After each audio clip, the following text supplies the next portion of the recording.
여러분 모두에게 질문을 드리겠습니다. 여러분은 정말 중한 질병에 걸렸을 때 삶에 대한 자기의 결정권이 필요하다고 생각하시는 분, 그런 의사 조력 사망을 인정해야 된다는 분, 손 들어 주십시오.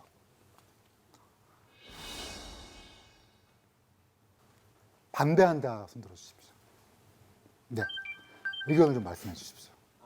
저는 반대하는 입장을 손을 든 부분은 이제 그때 결정을 하고 만약에 다시 살고 싶어졌다라든지 이렇게 변화가 될 수 있는데 그거를 표현할 수 없는 순간에서 내가 이제 그렇게 되면 타이로 인해 죽게 되는 경우도 발생할 수 있고 그런 부분들이 있을 것 같아서 반대했습니다. 네, 그럴 수 있을 것 같습니다. 충분히. 그래서 이거는 뭐가 정답이라는 건 없습니다. 저는 개인적으로 어떻게 죽고 싶는지 이런 거에 대해서 참으로 생각을 많이 합니다. 저는 20대 때는 멋지게 살다가 90대 포르쉐를 몰다가 어디 쾅 부딪혀서 뭐 이런 생각도 했고, 제임스 딘 뭐 이런 생각도 했었고요.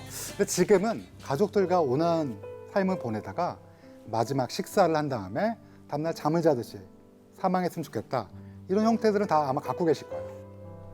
근데 실제로는 어떻습니까? 1970년대 그때는 70%가 집에서 돌아가셨어요. 근데 점점 2000년대 가서 지금은 집에서 돌아가시는 분 계세요? 병원으로 모시려고 그러죠, 다들.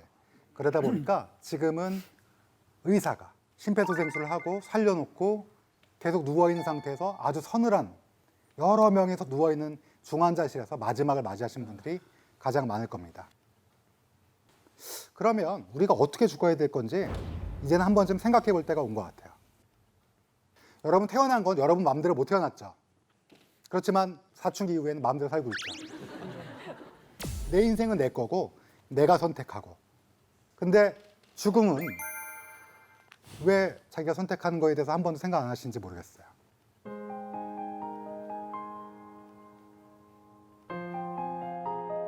우리의 인생을 진짜 마지막으로 어떻게 결정할 건지 생각해 볼 필요가 있습니다. 저는 그래서 저희 아이한테 이런 얘기를 했어요. 저는 사실 수의가 싫어요. 가족분들이 돌아가셨을 때, 저희 할머니 돌아갔을 때 했는데 난 그 옷 이렇게 싫더라고요. 꺼끌꺼끌하고 한 번도 안 입어본 옷을 뭘 입나 그래서 저는 제가 결혼할 때 유일하게 갖고 있는 조지를 딱 한 벌 있는데 지금 살이 쪄갖고 못 입는데 그거를 이제 억지로 우리 아들한테 끼워 넣어라. 아빠는 그게 좋다. 내가 살이 찌는 바람에 입어보지도 못했지만 아빠 죽을 때 수의 입히지 말고 그거 입혀라. 그 다음에 아빠 좋아하는 벨트 있지? 그 다음에 지갑은 꼭 같이 넣어줘라. 너 자꾸 양말은 하얀색 안 돼. 이렇게 얘기를 합니다.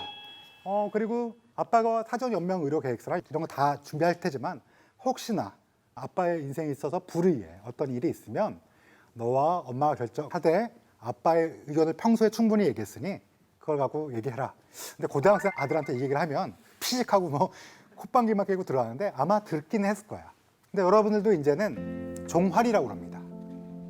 앞으로 사회는 어떻게 변할지 몰라요. 지금 연명의료 중지는 법으로 통과됐고 아직 자발적 안락사라든지 의사 조력 사망은 어떻게 될지 모르겠지만 우리가 우리의 인생을 어떻게 끝낼 때 그 스토리는 미리 계획을 하는 거는 굉장히 중요합니다.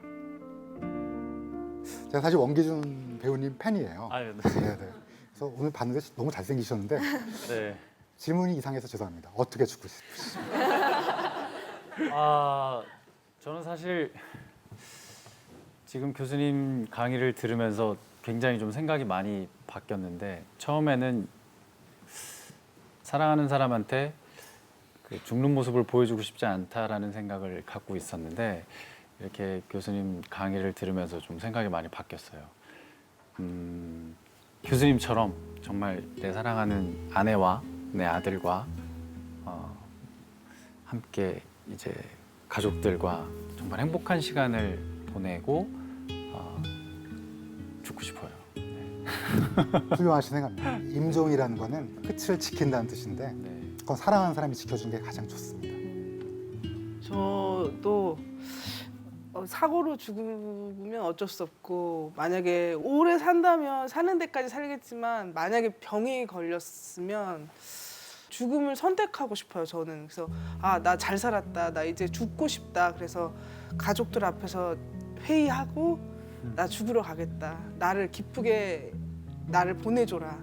그렇게 하고 죽고 싶어요. 저도 처음에 이렇게 질문을 받았을 때는 그냥 누워서 자다가 편하게 죽고 싶다. 그 죽는 방식에 대해서 생각을 했었거든요. 그냥 고통 없이 편안하게 죽고 싶다. 지금 다시 삶의 어떤 스토리텔링을 해봐라라고 말씀하신 거 듣고 순간적으로 딱 생각이 든 게 영화 그 타이타닉에 보면 노부부가 같이 이렇게 손 꽉 잡고 이렇게 죽음을 맞이하는 그 순간의 장면이 있잖아요. 그런 것처럼 내 인생 마지막에 그렇게 나의 손을 꼭 잡아주는 한 사람이 옆에 있다면 죽음도 두렵지 않을 것 같다는 생각이 들어서 사랑하는 사람이랑 손을 꼭 잡고 로맨틱 너무 잔인하게 같이 죽어야 되는. 우리 조 교수님은 저는 95세쯤 95세. 이제 제 고향 부산 다대포 앞바다에서 그 지는 해를 사랑하는 사람과 같이 보면서 조용히 지고 싶습니다. 아, 네. 예정대로는 잘 안 됩니다. 그렇지 않습니다. 여러분, 까르페디엠이란 말 들어보셨어요? 오늘의 최선을 다하고 즐기자. 근데 사실은 그 앞에 한마디가 더 있어야 돼요. 메멘토 모리. 죽음을 항상 기억하라. 우리가 유한하다는 걸 알면 오늘 하루도 정말 최선을 다해 살 수 있고, 그리고 저는 집사람한테 화를 안 냅니다. 왜냐하면 집사람 얼굴을 가만히 보고 있으면 예뻐요. 왜냐하면 우리 인생은 유한하기 때문에 저는 매일 죽음의 데드페이스도 보지만 사실 살아있는 사람이 얼마나 소중해요. 우리 인생은 유한한데 365일로 따지면 30년이라도 얼마 안 돼요, 만일. 근데 그 하루하루가 얼마나 소중해요. 유한한 인생에서. 싸울 필요 없고요.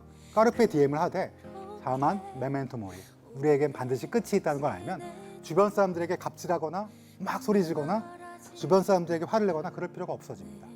그 사람의 인생도 유한하고 나처럼 소중하다는 걸 알면.